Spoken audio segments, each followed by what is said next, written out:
Boogeyman band coming round the bend. Is Boogeyman band. Is Boogeyman band. Greetings, fellow Fright Fiends, and thanks so much for dropping by the Horror Zone. I hope everyone's doing well. Today's video is a requested video. This came from a friend of mine on Facebook. His name is Nate Thompson, and he did an independent horror film short. The movie is a little over 6 minutes long, and it is called Cult Affairs. And I had never heard of this movie before. He reached out to me through Messenger and asked me if I would be interested in watching it and giving it a review, and I'm more than honored to do that. And I'm always fair when I critique movies. I've never considered myself a film critic. I'm someone that appreciates art and expression through art, like music, movies, books, anything that someone is showing their creative side just really speaks to me. And I've reviewed a couple of independent short horror films this year. One was kind of well, actually it was two films. It's called A Knife in the Dark, 1 and 2, which were tributes to the Scream franchise. And there was also a film series called Ithaca that I reviewed as well.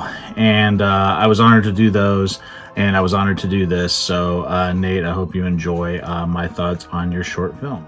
Since the film is so short, mostly what I'm going to talk about is what was my impression of it watching it. The first thing I have to start off the bat is that it was very professionally done. I love the visuals in it. There's a lot of stuff that's done in shadows. It was slow, it was methodical, it built to something. And there was a few times, and again, very short film, that my skin crawled and I jumped. Which I wasn't expecting. I didn't know what to expect going into this. That Nate Thompson is a terrific filmmaker and really knows how to milk a scene for all it's worth before the payoff. He plays actually the main cult leader in this. And I really thought that all of the actors in it, even if they had very small parts, did a terrific job. In the film, like I said, Nate Thompson not only directs the film, but also plays the cult leader. You have Mr. James, played by, just try not to butcher this name, Nigel Segismundo. And then you have cult follower number 1, who is Joshua Moore. And then cult follower number 2, who is T. Rupp.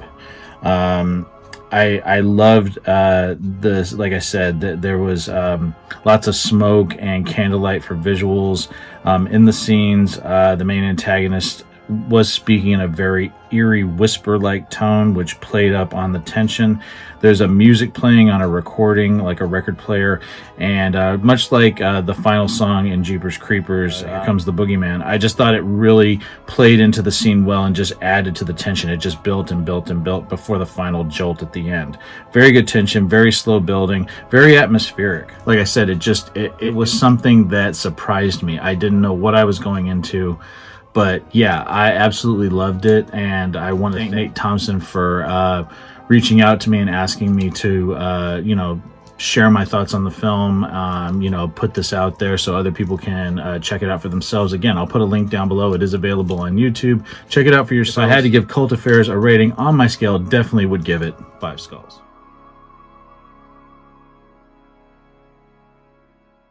So Nate, thanks again so much for reaching out to me. I absolutely had a blast watching your short film. I wanted it to be much longer, but man, I think you have a terrific future ahead of you making horror films, whether you decide to stick with shorts or go into feature length. I'm really excited to see what you do. I also love the music that was at the end of the film, something I forgot to mention during my review.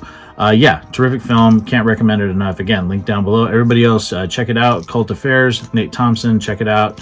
And thanks so much again for stopping by the Horror Zone. And I promise there's some really cool stuff coming up real soon. So take it easy. Stay scared as always.